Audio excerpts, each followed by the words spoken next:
Di Kaisarea ada seorang yang bernama Cornelius, seorang perwira pasukan yang disebut pasukan Italia.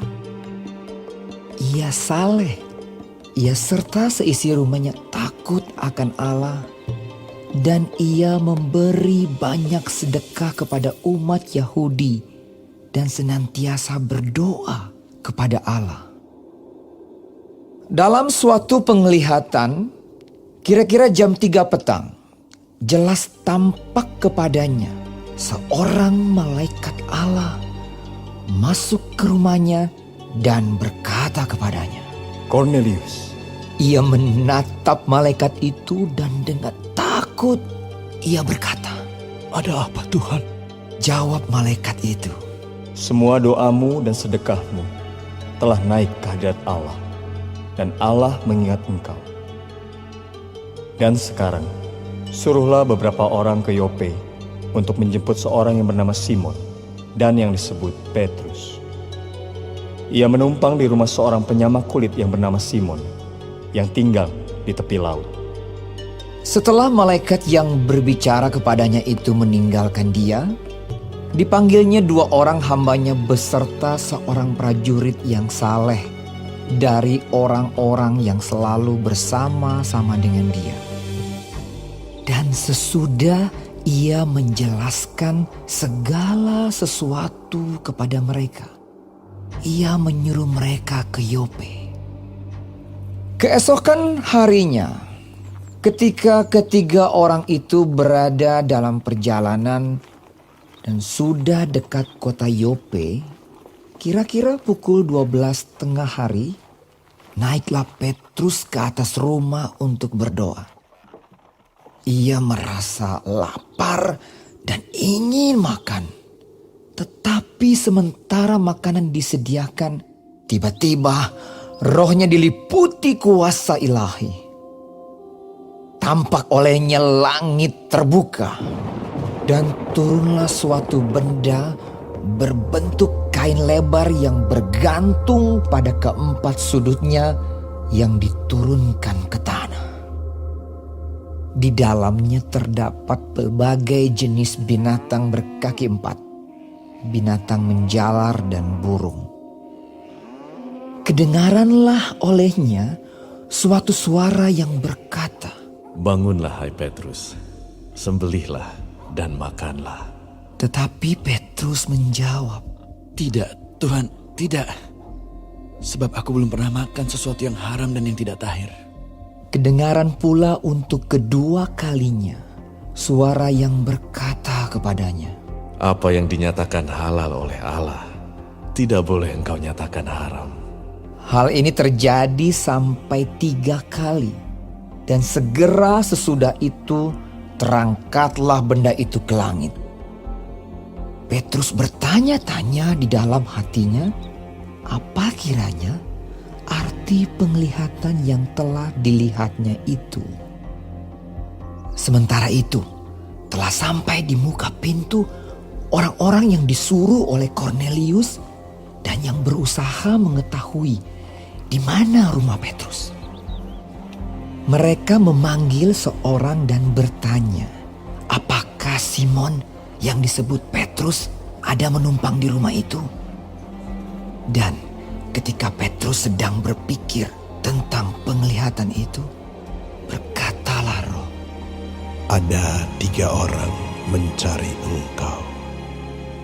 Bangunlah, turunlah ke bawah, dan berangkatlah bersama-sama dengan mereka. Jangan bimbang, sebab aku yang menyuruh mereka kemari. Lalu turunlah Petrus ke bawah dan berkata kepada orang-orang itu, Akulah yang kamu cari. Apakah maksud kedatangan kamu? Jawab mereka, Cornelius, seorang perwira yang tulus hati dan takut akan Allah, dan yang terkenal baik di antara seluruh bangsa Yahudi, telah menerima penyataan Allah dengan perantaraan seorang malaikat kudus, supaya ia mengundang engkau ke rumahnya dan mendengar apa yang akan kau katakan. Ia mempersilakan mereka untuk bermalam di situ. Keesokan harinya ia bangun dan berangkat bersama-sama dengan mereka, dan beberapa saudara dari Yope menyertai dia. Dan pada hari berikutnya sampailah mereka di Kaisarea. Kornelius sedang menantikan mereka, dan ia telah memanggil sanak saudaranya dan sahabat-sahabatnya berkumpul. Ketika Petrus masuk, datanglah Kornelius menyambutnya. Dan sambil tersungkur di depan kakinya, ia menyembah Petrus. Tetapi Petrus menegakkan dia, katanya, Bangunlah, aku hanya manusia saja. dan sambil bercakap-cakap dengan dia, ia masuk dan mendapati banyak orang sedang berkumpul. Ia berkata kepada mereka, Kamu tahu betapa kerasnya larangan bagi seorang Yahudi untuk bergaul dengan orang-orang yang bukan Yahudi atau masuk ke rumah mereka. Tetapi Allah telah menunjukkan kepadaku bahwa aku tidak boleh menyebut orang najis atau tidak tahir. Itulah sebabnya aku tidak berkeberatan ketika aku dipanggil, lalu datang kemari. Sekarang aku ingin tahu, apa sebabnya kamu memanggil aku? jawab Kornelius. 4 hari yang lalu kira-kira pada waktu yang sama seperti sekarang, yaitu jam 3 petang, aku sedang berdoa di rumah. Tiba-tiba ada seorang berdiri di depanku, pakaiannya berkilau-kilauan, dan ia berkata, Kornelius, doamu telah didengarkan Allah, dan sedekahmu telah diingatkan di hadapannya. Suruhlah orang ke Yope untuk menjemput Simon yang disebut Petrus. Ia sedang menumpang di rumah Simon, seorang penyamak kulit yang tinggal di tepi laut. Karena itu, segera kusuruh orang kepadamu, dan dengan senang hati engkau telah datang.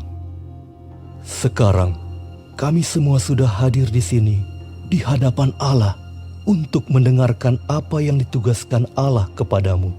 Lalu mulailah Petrus berbicara. Katanya, Sesungguhnya aku telah mengerti bahwa Allah tidak membedakan orang. Setiap orang dari bangsa manapun yang takut akan Dia dan yang mengamalkan kebenaran berkenan kepadanya. Itulah firman yang Ia suruh sampaikan kepada orang-orang Israel, yaitu firman yang memberitakan damai sejahtera oleh Yesus Kristus yang adalah Tuhan dari semua orang. Kamu tahu tentang segala sesuatu yang terjadi di seluruh tanah Yudea, mulai dari Galilea sesudah baptisan yang diberitakan oleh Yohanes, yaitu tentang Yesus dari Nazaret, bagaimana Allah mengurapi Dia dengan Roh Kudus dan kuat kuasa. Dia yang berjalan berkeliling sambil berbuat baik dan menyembuhkan semua orang yang dikuasai iblis, sebab Allah menyertai Dia. Dan kami adalah saksi dari segala sesuatu yang diperbuatnya di tanah Yudea maupun di Yerusalem. Dan mereka telah membunuh Dia dan menggantung Dia pada kayu salib. Yesus itu telah dibangkitkan Allah pada hari yang ketiga. Dan Allah berkenan bahwa Ia menampakkan diri, bukan kepada seluruh bangsa, tetapi kepada saksi-saksi yang sebelumnya telah ditunjuk oleh Allah, yaitu kepada kami yang telah makan dan minum bersama-sama dengan Dia setelah Ia bangkit dari antara orang mati. Dan Ia telah menugaskan kami memberitakan kepada seluruh bangsa dan bersaksi bahwa Dialah yang ditentukan Allah menjadi hakim atas orang-orang hidup dan orang-orang mati. Tentang Dialah semua nabi bersaksi bahwa barang siapa percaya kepadanya, ia akan mendapat pengampunan dosa oleh karena namanya. ketika Petrus sedang berkata demikian, turunlah Roh Kudus ke atas semua orang yang mendengarkan pemberitaan itu. Dan semua orang percaya. Dari golongan bersunat yang menyertai Petrus tercengang-cengang karena melihat bahwa karunia Roh Kudus dicurahkan ke atas bangsa-bangsa lain juga. Sebab mereka mendengar orang-orang itu berkata-kata dalam bahasa roh dan memuliakan akan Allah. Lalu kata Petrus, Bolehkah orang mencegah untuk membaptis orang-orang ini dengan air? Sedangkan mereka telah menerima Roh Kudus, sama seperti kita. lalu ia menyuruh mereka dibaptis dalam nama Yesus Kristus. Kemudian mereka meminta Petrus supaya ia tinggal beberapa hari lagi bersama-sama dengan mereka.